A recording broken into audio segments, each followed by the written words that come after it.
Good morning.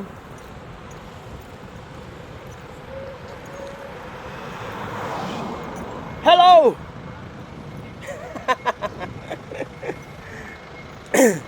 Ayun yung aking naka-scooter siya. Ayun.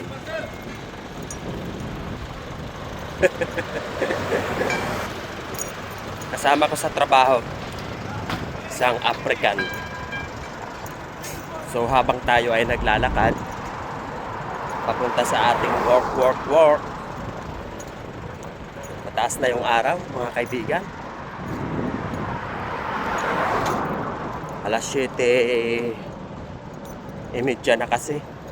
Kaya mataas na yung araw. Pero masarap maglakad.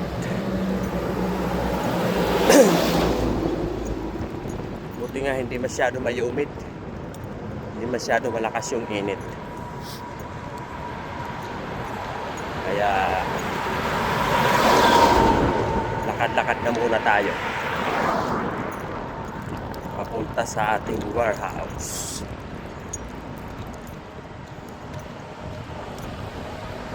So ayan, nagsilabasan na yung mga bulaklak ng ano. Ang tawag sa amin dyan yung halamang ano, puro alas 12. Tawag sa amin sa Bicol. So buti nga dito hindi masyado marami yung mga sasakyan. So yan, no.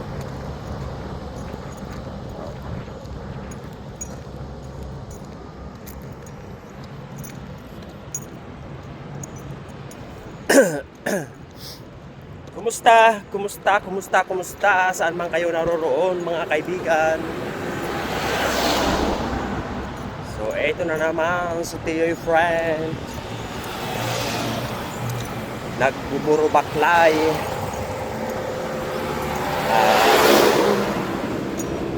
Meron na naman tayong trabaho. So, sasabak na naman tayo ngayon sa trabaho, mga kaibigan. 5 container kami ngayon. Kaya bakbakan na naman tayo sa work.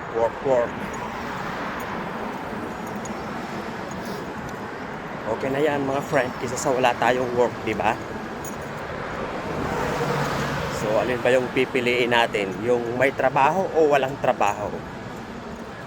Kahit nakakapagod yung trabaho, abay, mas lalong nakakapagod yung walang trabaho. Kain ka lang ng kain pero wala kang trabaho. Ay nako. Kaya go lang tayo lagi, laban lang tayo lagi sa mga pagsubok sa buhay. Alam niyo naman, hindi tayo nawawala ng pagsubok. Lagi tayong humaharap sa mga hamon sa buhay, di ba? Kaya dapat maging matatag lang tayo lagi. Dapat ay kailangan anumang araw-araw na dumating na mga hamon sa buhay, dapat lagi natin yan lalabanan. At syempre, para masolusyonan ang mga problema, syempre dapat humingi tayo ng tulong lagi sa taas. Walang iba kundi yung ating Panginoon, diba? Kaya huwag tayo mawawala ng pag-asa, mga kaibigan. Araw-araw, anumang oras, lagi tayong kumapit sa Kanya para anumang mga pagsubok na dumarating sa ating buhay ay matulungan tayo niya para magaan lagi yung ating pang-araw-araw na ginagawa.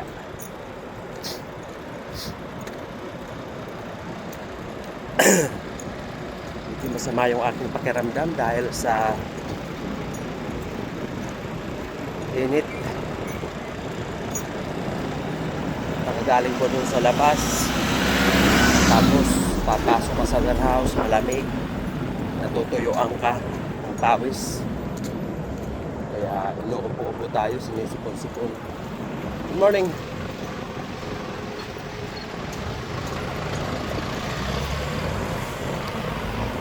Wala pang dumadaan na katrabaho natin na may sasakyan. Nakalibre lamang tayo ng sakay. 20 minutes na lakaran simula nung pagbaba natin ng bus papunta sa aking pinagtatrabahuan.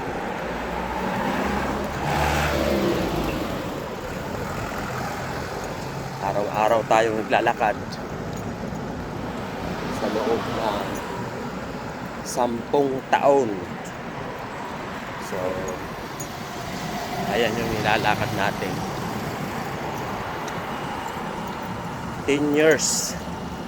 So, 10 years na ako ngayong September 2026. Malapit na.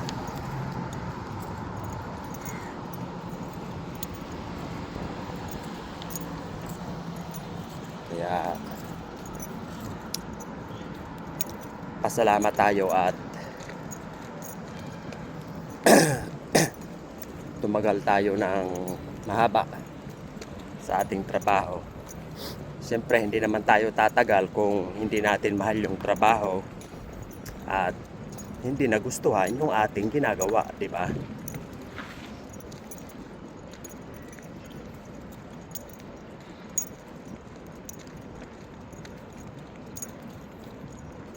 Ayan, nakakalahati na tayo ng lakad. Meron pa tayong kalahati pa nalalakarin. So 20 minutes lang naman ito na linalakad ko araw-araw.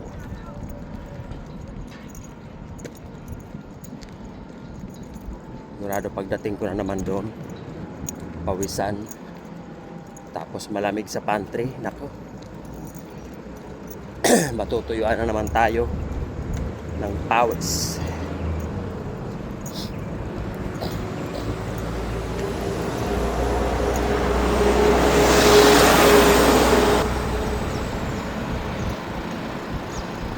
Karamihan kasi dito mga friend, mga warehouse.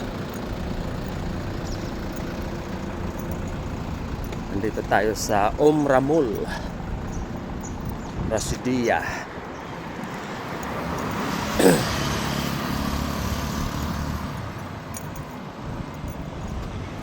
Ayan.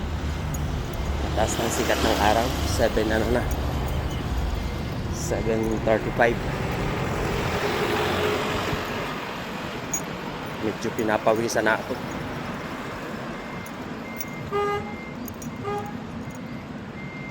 Pinapawisan na tayo mga kaibigan. Oh.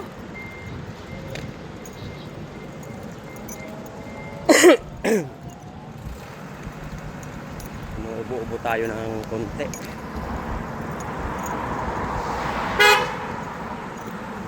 Ayan, no?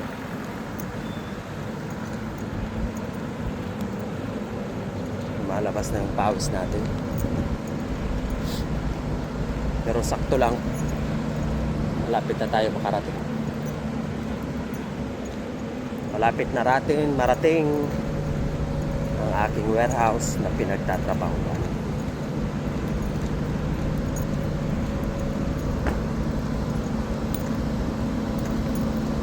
Kumusta? Kumusta lahat ng mga kapwa ko OFW?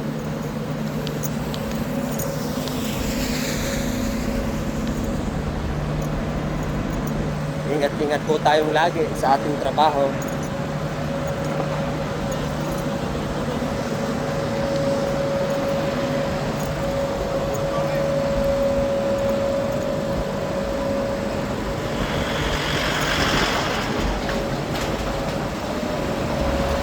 Malikabok.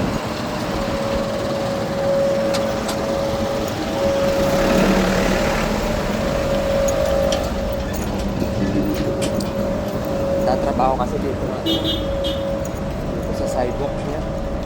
Hindi ko alam kung ano yung ginagawa. Parang naglalagay ng mga tubo. Yan. Nag-uukay. Hanggang doon sa may warehouse namin. Diretso yan. Parang merong linya na nilalagay. Tubo. Hindi ko alam kung sa kuryente ba yan or sa tubig.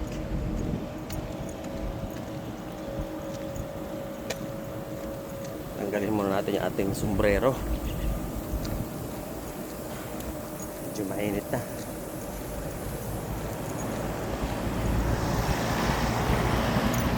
Ano, ang lalaki ng ano, bakho hanggang doon.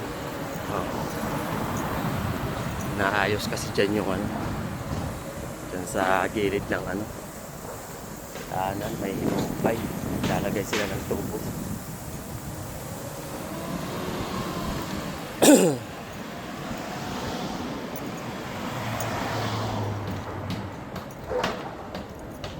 May bagong building na naman dito. Medyo malapit na tayo. Ilang minuto na lang.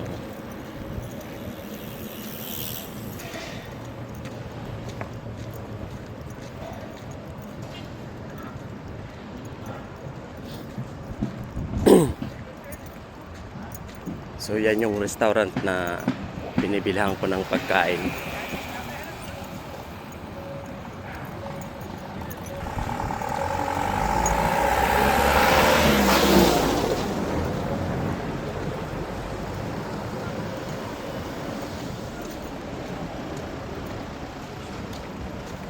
So ayan guys,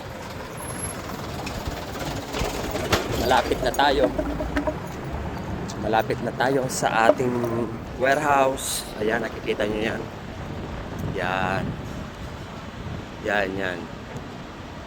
Yan yung warehouse namin. So malapit na.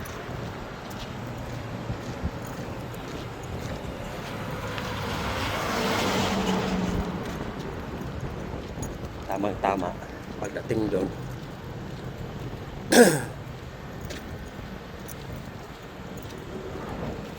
Kunting pahinga at magpo-container na tayo. Mag-aalmusal muna tayo mga friend.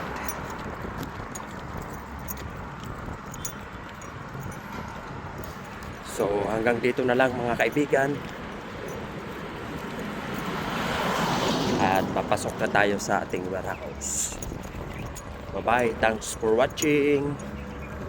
Ingat-ingat po kayong lahat. Bye-bye.